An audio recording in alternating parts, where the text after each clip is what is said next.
Hello everyone, and thank you for attending today's webinar series on Juniper's Contrail SD-WAN, focusing in the area of what service providers need to know when it comes to simplifying enterprise networks. My name is Abel Tan from Juniper Networks, in charge of Asia Pacific Service Provider Marketing. With me today, I have Matt Pooley from STL Partners and CK Lam from Juniper Networks, who are both experts in the area of SD-WAN technology. Their bios are posted on the left panel, so do refer to them should you need more information about them. So before we begin, I wanted to cover a few housekeeping items. At the bottom of your screen are multiple application widgets you can use. All the widgets are resizable and movable, so feel free to move them around to get the most out of your desktop space. You can also expand your slide area or maximize it to full screen by clicking on the arrows in the top right corner. If you have any questions during the webcast, feel free to submit them through the Q&A widget. We'll try to answer these during the webcast, but if a fuller answer is needed or we ran out of time, it will be answered later via email. Please know we do capture all questions. A copy of today's slide deck and additional help materials are available in the resource list. We encourage you to download any resources or bookmark any links that you may find useful. For the best viewing experience, we recommend using a wired internet connection and closing any programs or browser sessions running in background that could cause issues. Webinars are bandwidth intensive, so closing any unnecessary browser tabs will help conserve your bandwidth. The webcast is being streamed through your computer, so there is no dial-in number. For the best audio quality, please make sure your computer speakers or headsets are turned on and volume is up so you can hear the presenters. Some networks cause slides to advance more slowly than others, so logging off your VPN is recommended. If your slides are behind, pushing F5 on your keyboard will refresh the page. You can find additional answers to some common technical issues located in the Help widget at the bottom of your screen. Lastly, there will be poll questions that the speakers will be showing in the midst of their presentation, and we would love to have your feedback on the polls for us to gather insights on your thoughts. So without further ado, let me hand over to Matt to kickstart the webinar. Thank you, Matt. Great, thanks Abel, and hello everybody. Good afternoon to you. My name's Matt Pooley. I'm with STL Partners. If you don't know us, we are a research and consulting firm based in London, UK, but we work with telecoms operators worldwide, primarily on kind of business model innovation, figuring out how to get heads around new technology, new opportunities in the telecom space, and sort of secure telco's future going forward, faced with all the different competition pressures that there are on the industry. We also work with the telco's partners, companies like Juniper, but also a broad spectrum of others on this question. I've been asked to speak a little bit today about our work in the space of telco virtualization, so NFV and SDN, which is a practice area within STL that I'm leading forwards over the next 12 months or so, in order to sort of set the story, set the scene for a little bit about what CK is going to talk about later on. So if you like, I'm here with the analyst hat on. NFV, SDN, telco virtualization, much has been said about it over the past few years.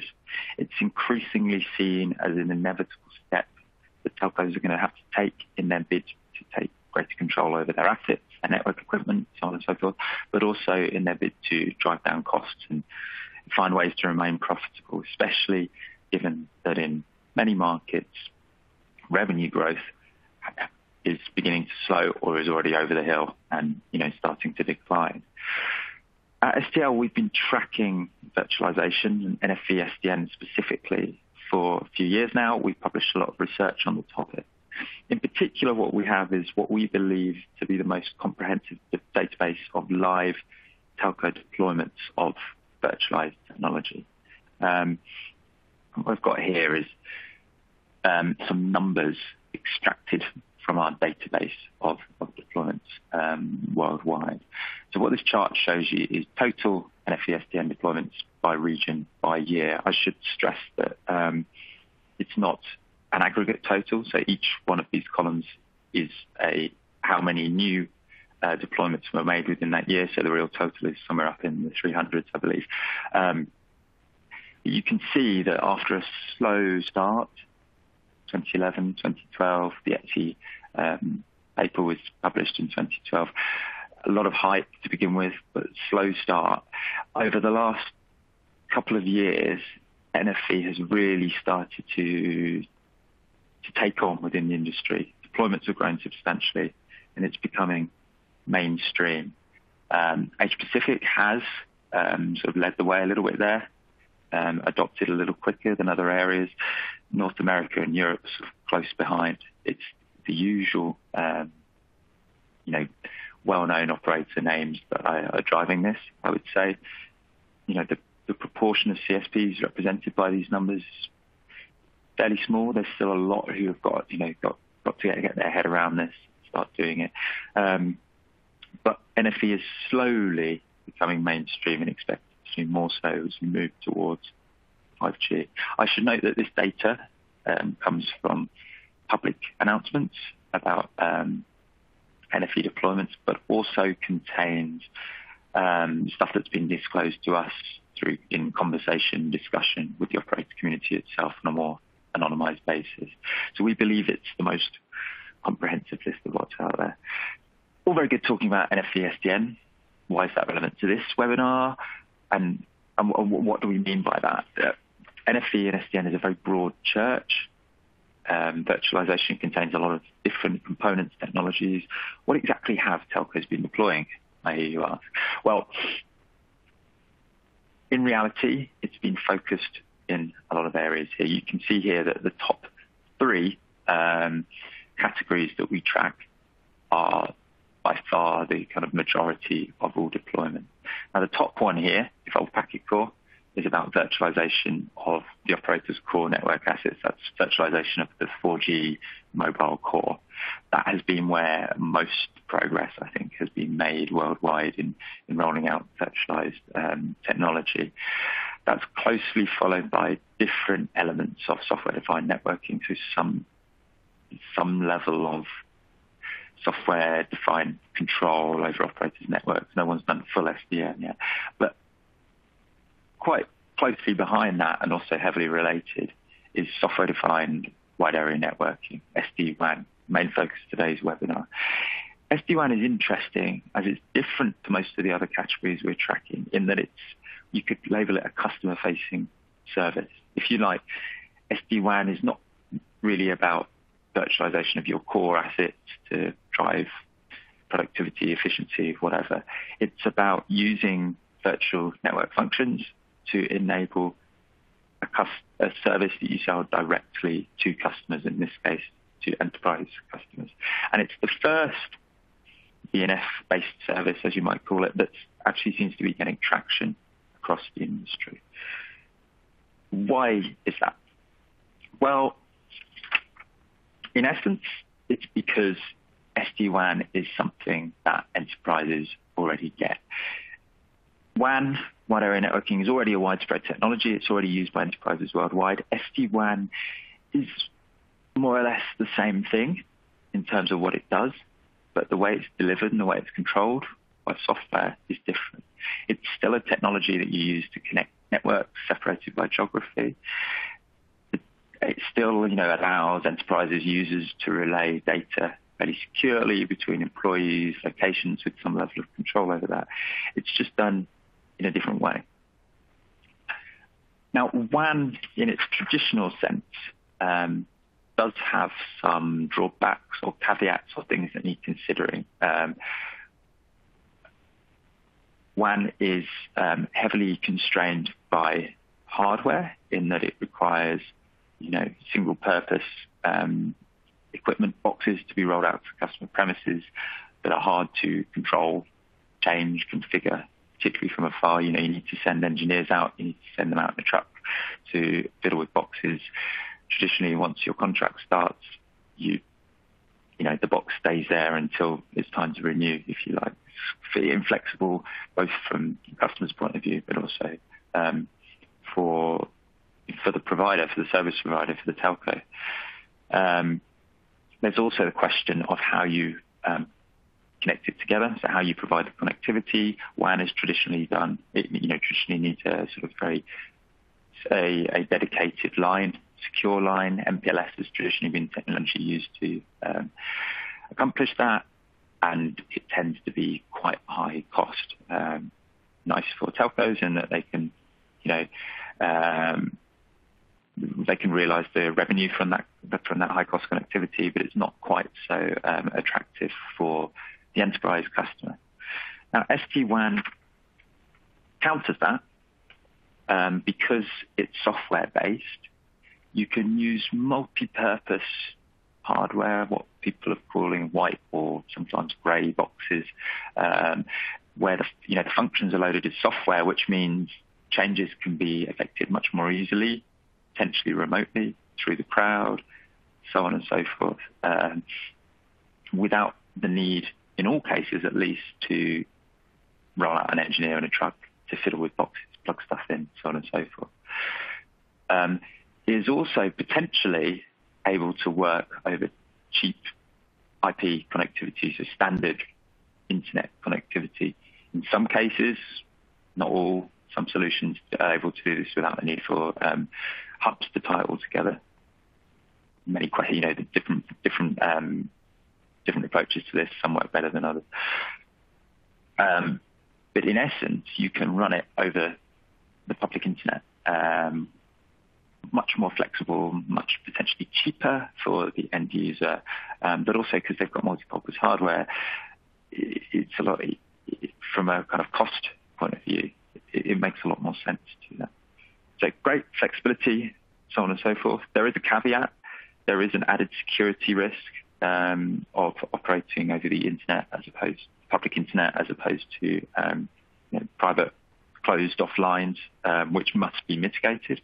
So software-defined WAN has to be done with additional security in mind. You have to have thought about how you keep your wide area network secure, closed off to everyone else. But if that can be mitigated and if that can be thought about properly, SD-WAN is basically seen by enterprise customers as a no-brainer. It's a more flexible, cost-effective upgrade to the WAN that they've been buying for years now.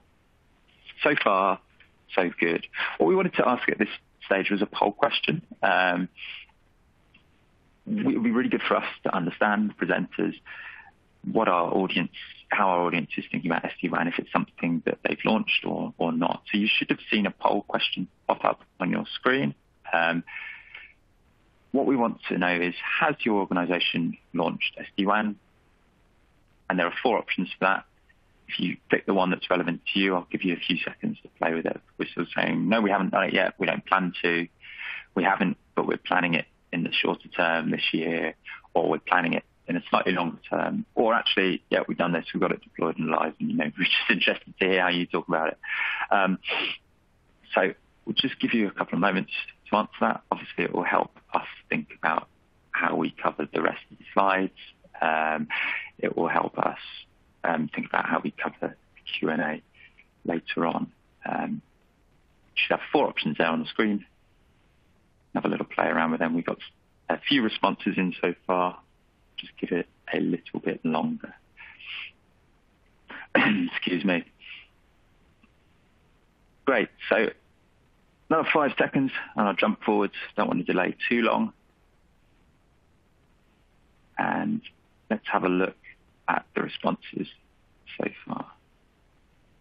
So you should be able to see there on your screen that we've got a real mix of different responses. I think the small majority are still at the very early end of their thinking about SD-WAN, haven't really planned to deploy it yet, but we've also got a real mix of others who have got plans in place, or actually done it, which is good for us to know. I think the rest of our presentation should tick all of your different boxes. It seems like we've got a real mix going on, which reflects, I think, how the industry is looking. We've got some who are far ahead, got their head around this, are doing it. Some who are kind of going, we know there's an opportunity there, but goodness, where do we start? Who do we work with? So on and so forth. So hopefully the rest of the webinar will help you out. Well, the next obvious question, leading on from what I'm saying, is great. We've got our head around why SD-WAN makes sense, why customers want it, why we could probably do it.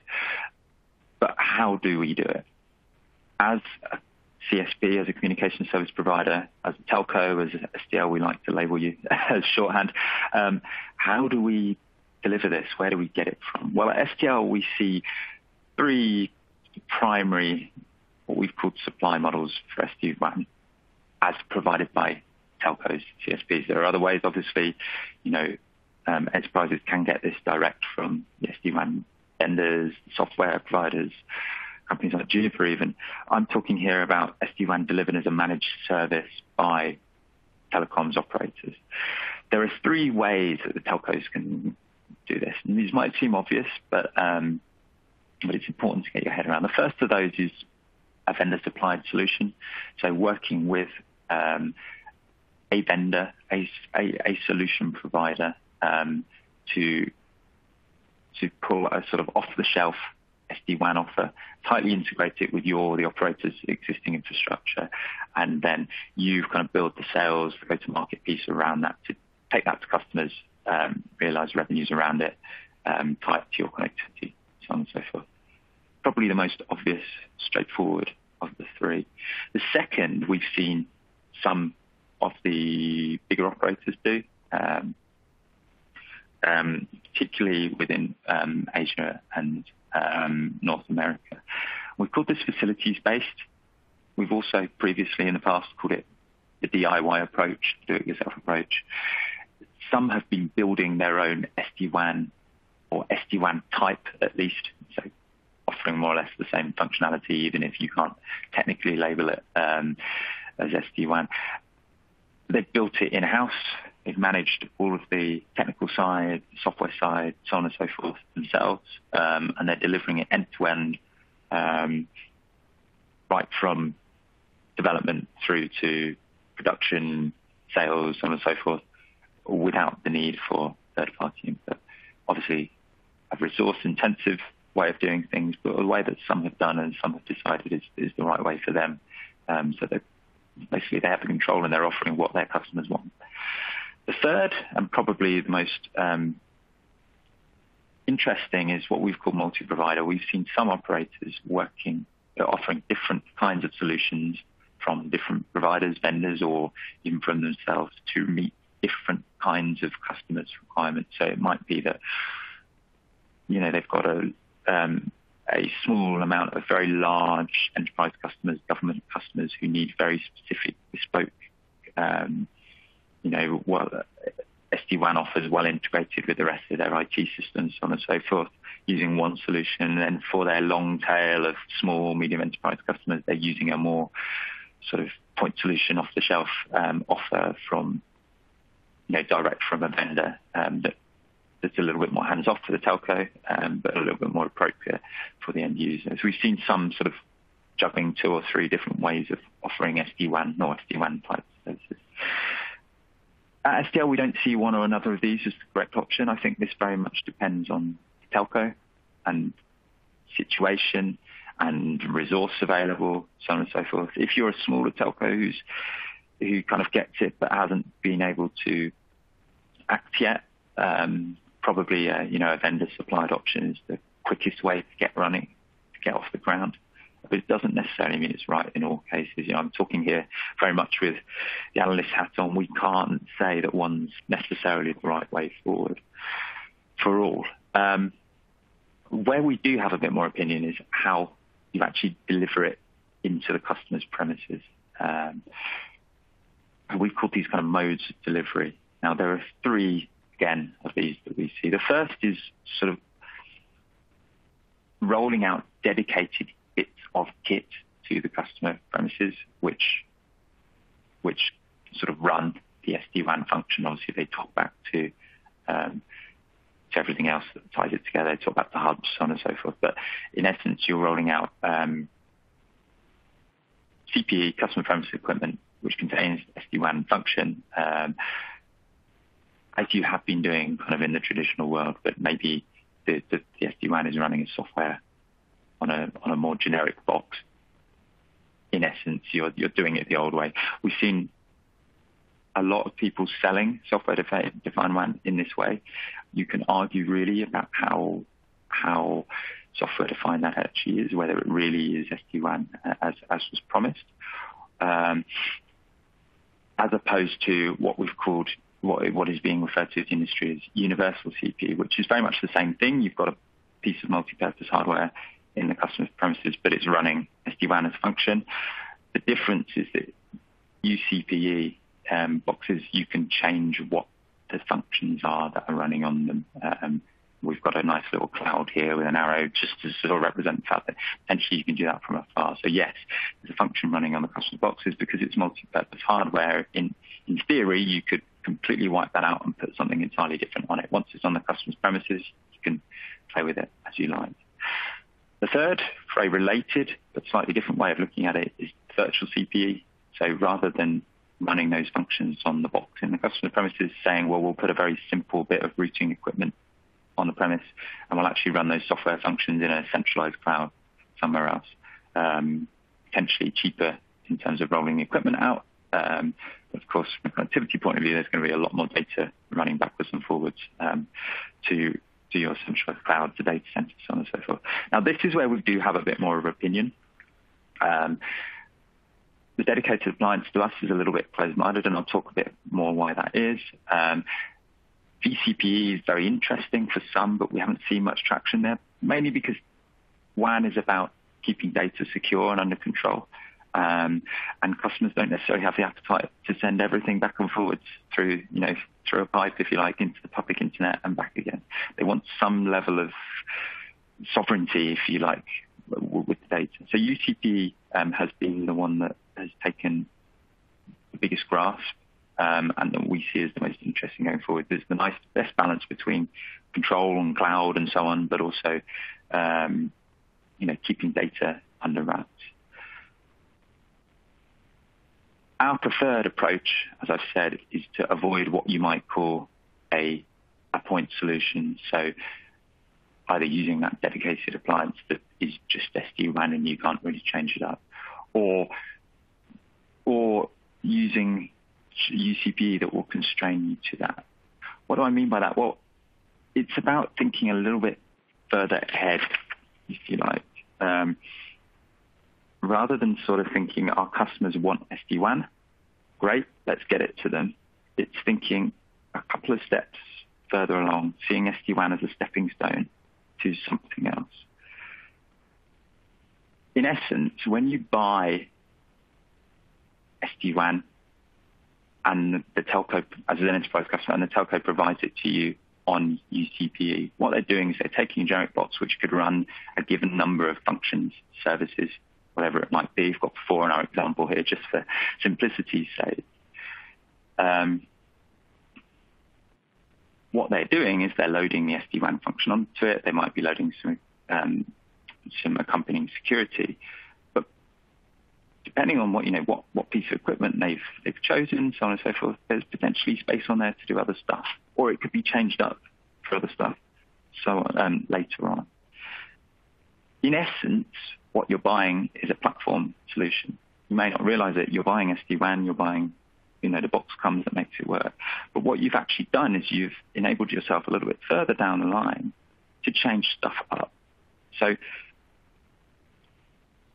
it's, in theory, 6 months down the line, the customer might be wanting a different kind of service, which could be provisioned by DNS. They've got the kit there that enables that to be loaded on for you to offer that to them as a service provider, extract a bit more revenue. And so what you're basically doing there is building a platform solution that allows you to extract further value later on.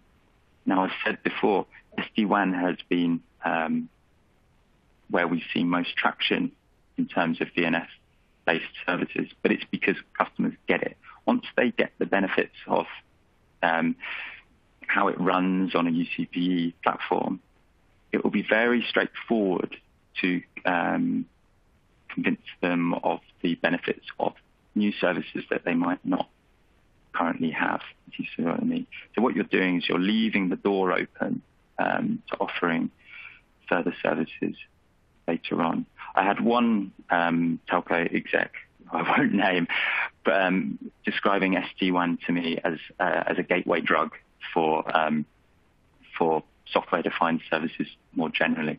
Once you've got customers' head around it, they'll really get the benefits of the NFV more generally. Even if they don't realize what NFV actually is, they don't get the acronym, they'll get what it means to them from an enterprise customer view, and they'll really bite, if you like. Now, you may agree or disagree, but I think that's a nice way of thinking about it. So, as I said, STL's preferred approach: think ahead, build the platform that will enable you to do more than just SD-WAN. But in the short term, at the very least, we know there's a big opportunity there to realize revenues from the SD-WAN itself. We've seen it in markets across the world. Enjoy those. A little bit further down the line, you'll be able to do a bit more. Now, this is the point I'd like to hand over to CK, who is going to give the Juniper response, if you like, talk a little bit about how he feels Juniper's solution fits in or doesn't with what I've been saying. Please, as I said, very happy to answer questions at the end on the Q&A tab. But CK, over to you. Okay, thank you, Matt. Hi, my name is CK Lam from Juniper Networks. I'm based in Singapore, and my role is, basically to drive strategy, solution, and adoption of SD-WAN in Asia Pacific. So in Juniper, there are two key reasons why we decided to take a different approach with SD-WAN, where we basically, gone ahead to develop the solution in-house rather than going out to buy one of the smaller SD-WAN vendors out there. I'll mention the first reason now and the second reason a little further down. The first reason is that we look at SD-WAN not as an end in itself, but rather a stepping board to something beyond SD-WAN. And indeed, in many of my conversations with customers in the region have affirmed that they're asking themselves this question: so what is beyond SD-WAN? The result is this evolutionary 5-step journey, vision, and roadmap that we see organizations go through from basic connectivity to what we call a converged branch platform. Starting with step 1, which is the era of managed router and managed connectivity. This step is basically characterized by some very basic CP devices with IP VPN connectivity.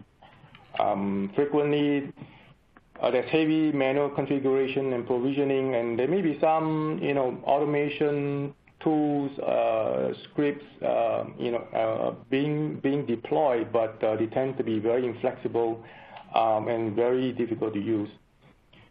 The third thing is that there tend to be very extensive truck rolls to deliver services to your customers. So in fact, a number of service providers I spoke to are still at this stage, but the good news is that many of them are now looking beyond this step. The next step is what we call hybrid WAN, which basically leverages on some of the SDN and NFV technology to deliver services, but with severe limitations. Features like active backup links using LT could be deployed, and again, zero-touch provisioning also may be there, and with the ability to use multiple links, but again, it may be very complex to configure. We call it hybrid WAN because not the full SD-WAN services are available. Some organizations are at this stage because of a variety of reasons, including the fact that more likely they are early adopters. What we hear a lot of today, especially from customers in Asia Pacific, is actually step 3.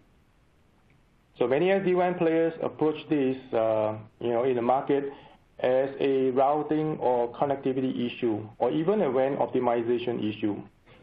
But in Juniper, we approach this with a security-first issue. That's why we tend to call our solution secure SD-WAN and not just SD-WAN. So why security? The fact is that remote branch officers tend to have weaker security because of their location and their size. This is the reason attacks and breaches tend to originate from these locations into the corporate networks and data centers.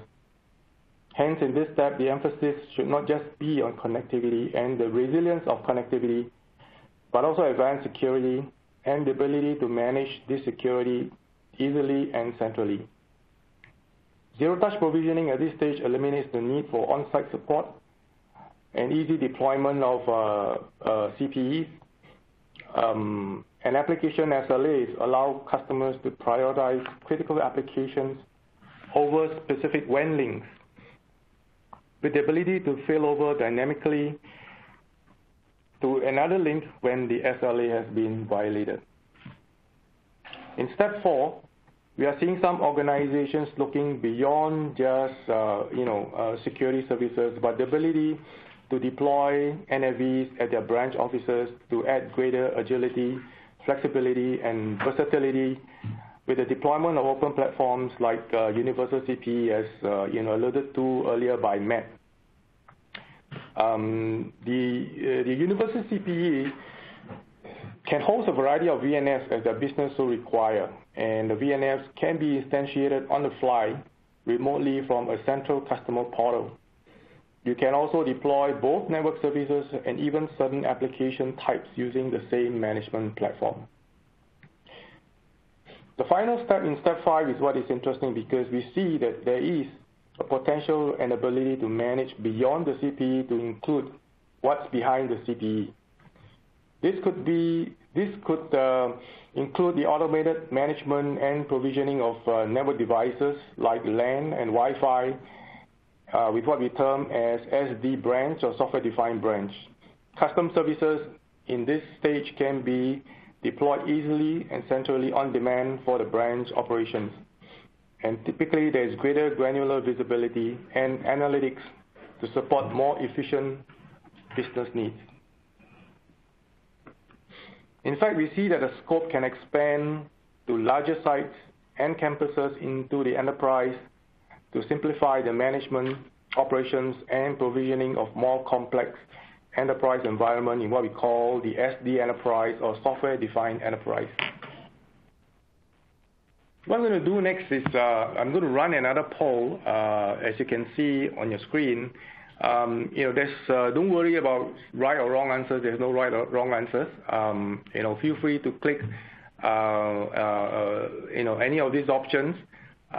You could be already have deployed SD-WAN in your environment, or you could be looking at SD-WAN, but you're looking for something more. So what I'm going to do is basically give about a minute or so for you to actually indicate your answer and then click submit. Don't worry, your submissions are all anonymous. So.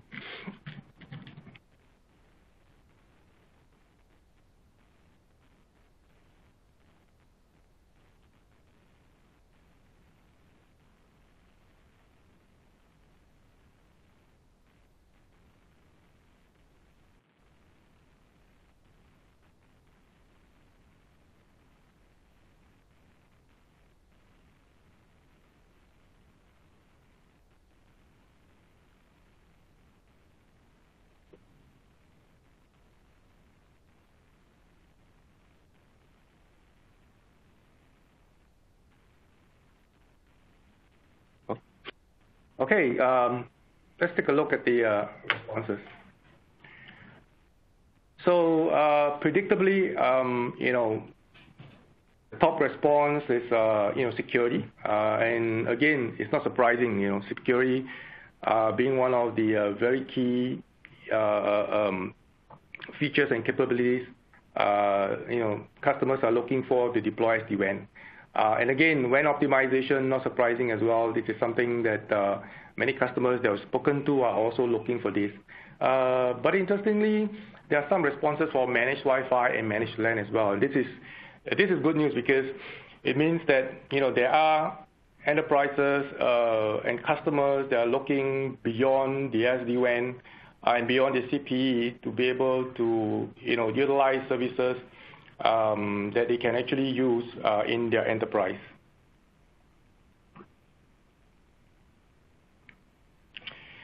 So as I engage customers in Asia Pacific, branch transformation is a common theme, and for you as service providers, it represents an opportunity to create relevance and increase your value to your customers.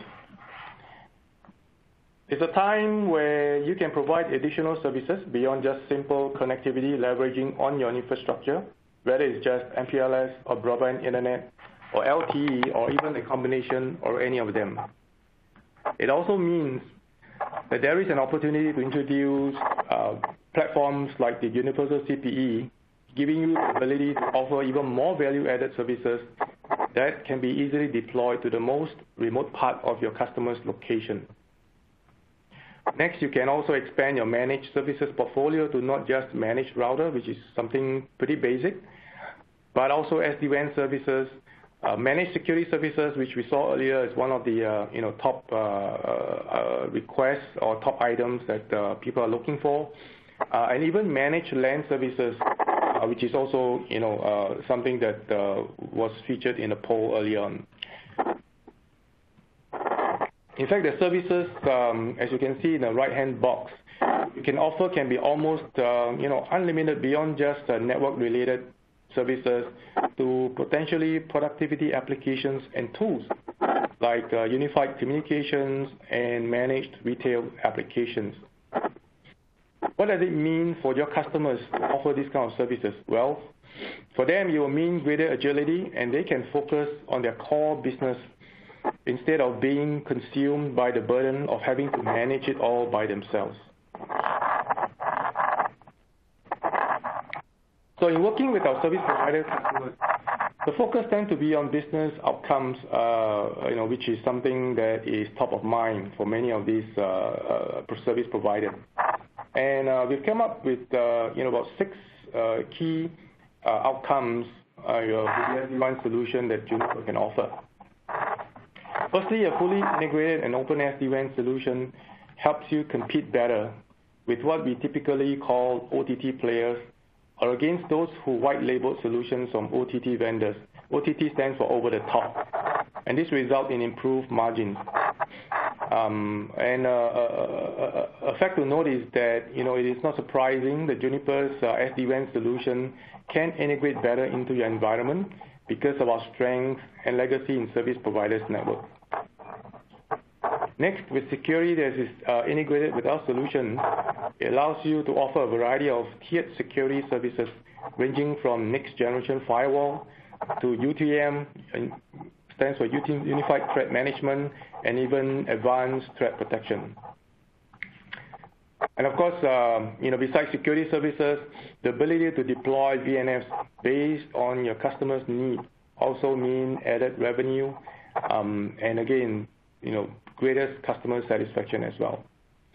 So being able to differentiate your services is important because you're able to customize the solution according to your customer's business needs, which is something very important. And finally, you can protect and grow your customer base, again, because of greater customer satisfaction with such services beyond connectivity, as well as grow new markets with them.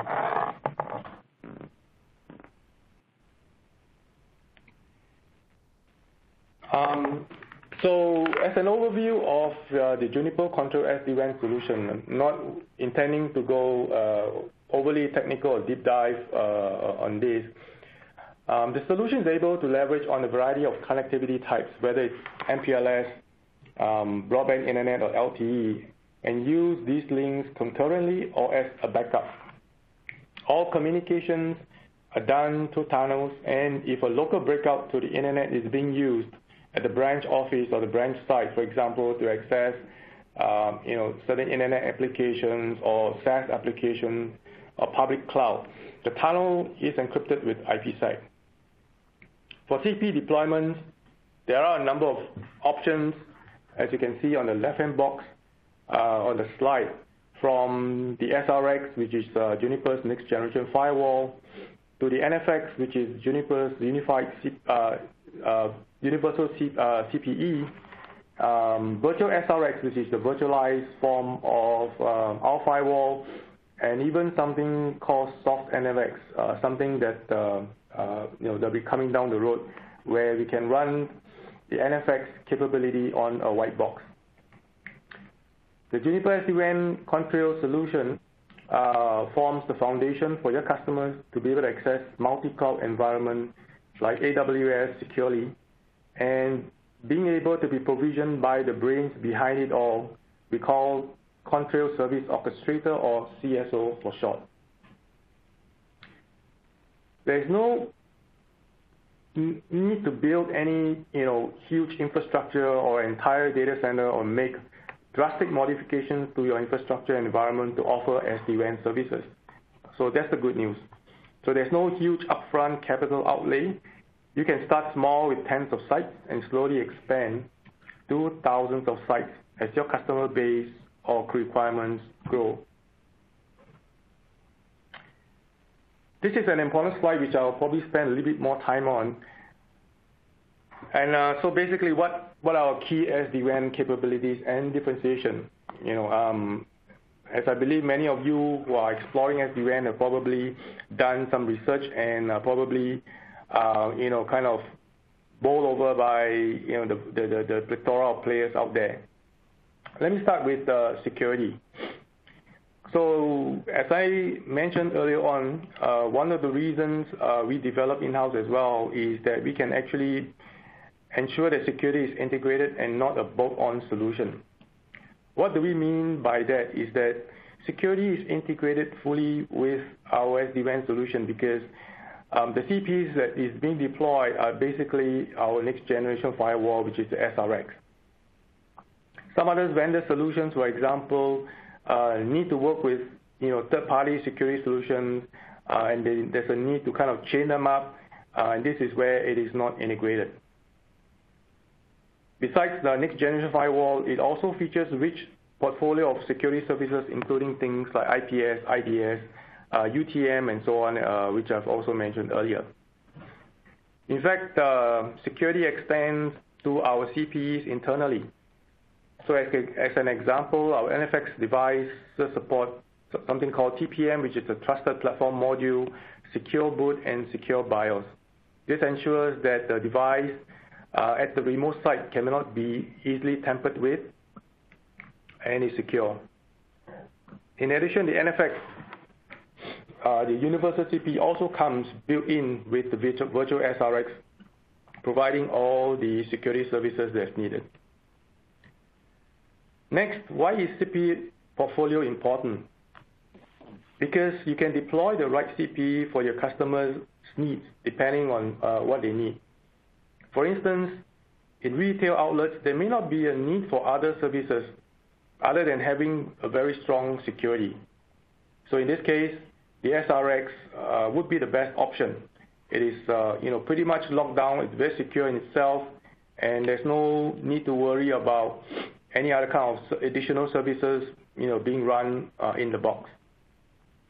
In addition, there's a range of SRX firewalls available depending on bandwidth and performance requirements.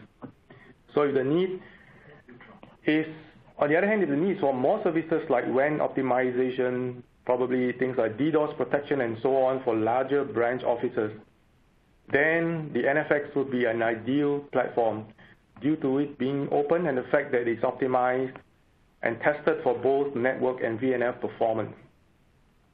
Again, don't forget that even if NFX is deployed, the virtual SRX is built in to ensure that security is always integrated. Next, with flexibility, we can integrate with your existing environment as it is standard-based with open interfaces and published APIs. This means we will work with your existing OSS, DSS, or service orchestration platforms as long as those platforms have southbound API calls or can do southbound API calls. You can also allow your customers to access the customer portal in CSO, which is the Contrail Service Orchestrator, directly for DIY. Means do it yourself. Your customer can actually provision or request or deploy certain services by themselves and be charged for it. And that portal that the customer access is highly customizable. You can include your corporate logo and colors on the user interface. You can also customize further the solution by deploying what we call Stage 2 configuration, which is a very powerful tool to deploy services or configuration beyond what is available out of the box. Finally, with the UCP, the ability to support third-party VNFs, extend your offering while protecting the existing investment as your customer's business dictate. And finally, you want an SD-WAN solution that is highly available and scalable. In fact, later on, I will have a slide that talks to the fact that it's really scalable. There are multiple redundancy points from the gateways to the support for redundant CPE, so there's no single point of failure, in the connection or in the link. Now, if you recall, I mentioned in the beginning the first reason why we took a different approach with SD-WAN. Well, the second reason is that we wanted to design our solution from the ground up to be truly multi-tenancy. And this is critical for service providers offering managed SD-WAN services. Many solutions out there are actually designed for point enterprise deployment and not really designed for multi-tenancy environment. What do I mean for that? Some examples include things like role-based access control in CSO to allow different customers to view only what is applicable to them. And they can further define roles that limit internally their own users to certain views within CSO. And again, in multi-tenancy means also that the same CSO instance is actually being used. We do not actually spin up multiple VMs or applications or CSO instances just to support multiple users. We also deploy the use of VRFs, use of tunnels and routing protocols to truly separate your customers' traffic end-to-end. Since it's a shared environment and platform as a managed services provided to them, this is a common customer concern actually to ensure that their traffic are always separated. And we have all the features that I mentioned early on that does that. And finally, we also support multiple topology types from the very common hub and spoke kind of topology to the full or partial mesh. We have a number of successful engagements with our service provider customers with their business outcomes, either with our full SD-WAN solution or other NFV or UCP deployments. So this is just to give you some ideas. And if you still have any doubt, Juniper's SD-WAN solution was selected as one of the top 10 vendors by CRN, as well as one of the top 5 by Infodata last year. I mentioned earlier on about scalability, and this is a independent third-party test done by EANTC. EANTC stands for European Advanced Networking Test Center, and they're based out of Germany. Test results, besides validating the features and functionality of our SD-WAN solution, speak to the robustness and scalability of the solution to support up to 10,000 sites. It's a testimony of the scalable architecture of CSO because of its design and the fact that it's based on microservices and container technology.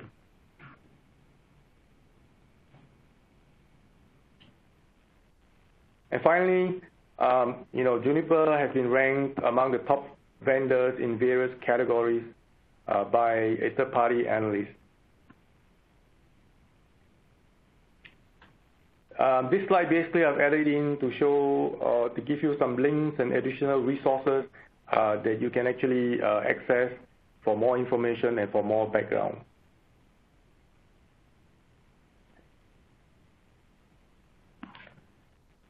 So let me summarize, what I've shared so far. The first thing is that there is an opportunity for you to work with your customers' branch transformation initiatives and journey, starting with simplifying their WAN with SD-WAN. The ability to expand your market through a wider offering of CP choices from SRX to NFX for the smallest branch outlet to the largest enterprise regional offices or headquarters with the performance to match. Next, you're able to boost your managed service revenue with SD-WAN, plus additional services that you can deploy on top of SD-WAN. Next, you have the ability to upsell security services through the integrated security capabilities which our solution have included, which, as we saw in the poll early on, many enterprise customers are actually asking for. And finally, you're able to differentiate yourself from other OTT SD-WAN providers with the ability to integrate and customize Juniper SD-WAN solution, again, something that I've mentioned early on. So with that, I end my presentation. What we'll do in the next 10 minutes or so, we'll look at some of the, we look at the Q&A panel and see and address some of the questions that you have posed, right? Okay, there are quite a number of questions, and what I'll do is, probably pick some of those questions that are not overly technical, because technical questions require a longer time to explain. But we will get back to you by email to answer your questions, right? So the first question is that is there any latency introduced with SD-WAN compared to no SD-WAN? Any test results to support this? So again, the key difference between SD-WAN and no SD-WAN is not a lot of difference, other than the fact that there is a central component to be able to automate, orchestrate, and to do provisioning from a central location. So this gives you a central point to be able to manage all the branch CPEs, and again, in SD branch, be able to even manage your LAN devices and potentially Wi-Fi as well. So other than the overheads in terms of the tunnel and possibly IPsec encryption, there is not a lot of penalty in terms of with SD-WAN or without SD-WAN. Okay, so I hope this kind of answered the question.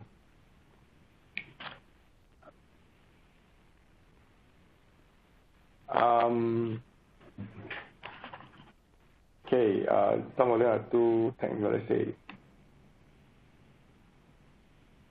There was one good question I think that we had from one of the audience members, which is, what do you see are some of the major hurdles for service providers and enterprises that, to adopt SD-WAN? So I guess phrased differently, what's stopping people doing this? One that service providers have mentioned to me, and in fact someone else has asked us a little bit further down the list,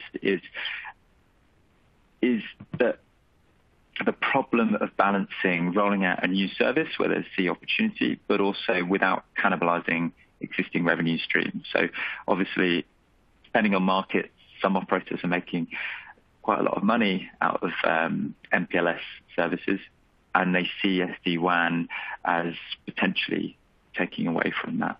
And obviously, there's a lot of problems internally in balancing that out. Politics, financial hoops to jump through, targets, KPIs that have been set based on the old stuff, so on and so forth. And that's a headache. It's hard. I think I understand why that happens. The SDL view is that you've got to look a little bit further ahead. And yes, while your MPLS revenues might be important, they are likely to disappear within a few years as the world as a whole kind of gets their head around SD-WAN.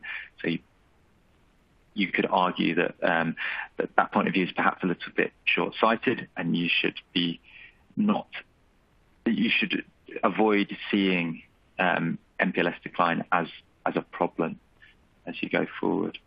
CK, I don't know if there's anything you'd add in terms of hurdles, barriers that your customers have raised when taking this forward. Yeah, man, that's actually a very good question.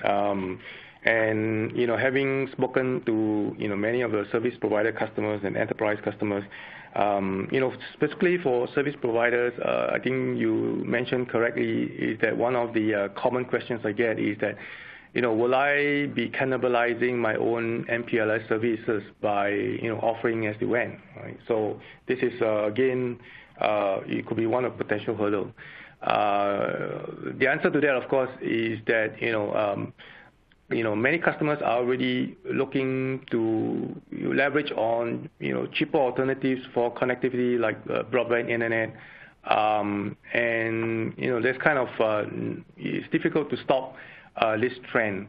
And rather than holding back and trying to protect the MPLS services that you offer, the best approach is basically to embrace it and deploy SD-WAN, because at the end of the day, the SD-WAN, as I've mentioned and Matt has mentioned quite a few times earlier on, gives you a opportunity to actually kind of get payback for deploying the services and the technology. So the cost will be recouped back, and at the end of the day, there'll be added revenue, incremental revenue. You get a happier customer, enterprise customers, because they're able to deploy services they need very easily, and they enjoy the kind of agility, right? For enterprise customers, I think the hurdle is kind of a variety of reasons. It could be that many of them are still not familiar with the technologies, or they're confused by the different solution types out there. And also, I think some of them is the perceived cost of deploying the SD-WAN services, right? So obviously, many enterprises I spoke to still prefers to be able to subscribe or get these services from their provider. So this is some of the hurdles that I actually see. We had another question which I think is related to some extent, which is, what are the disadvantages of SD-WAN as compared to MPLS technology? And I think I touched on this a little bit previously, which is that I think the major thing from our point of view is the security aspect.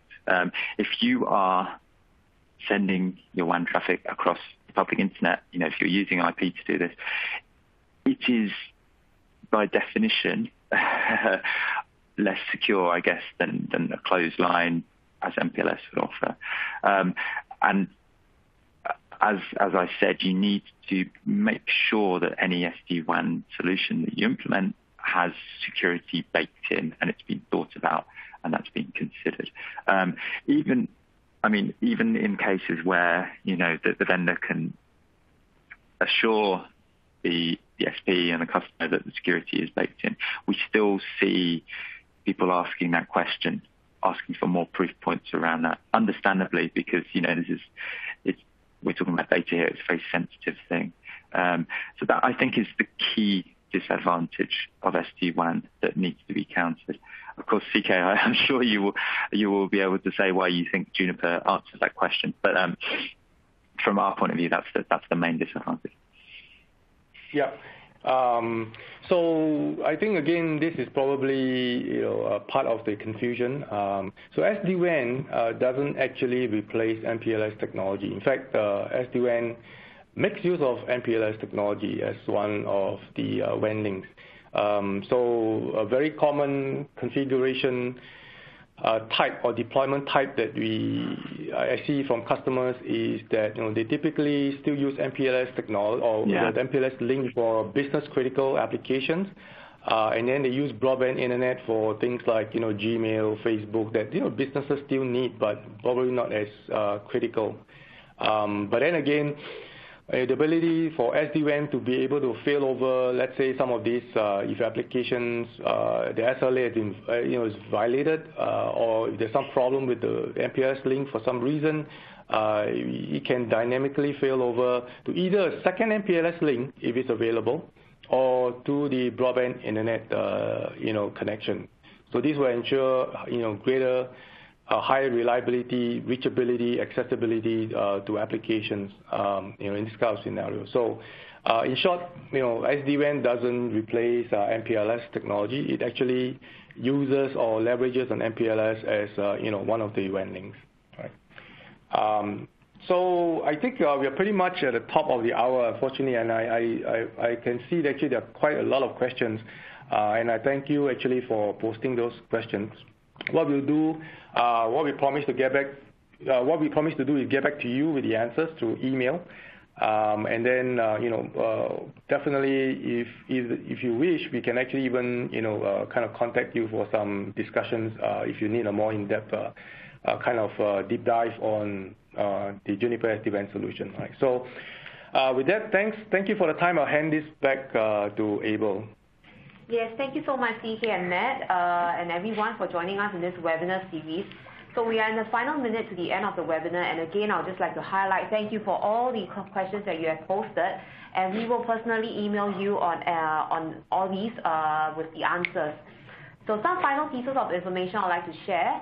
An on-demand version of the webcast will be made available approximately 1 day after the webcast and can be accessed using the same audience link that was sent to you earlier. So do watch out for that.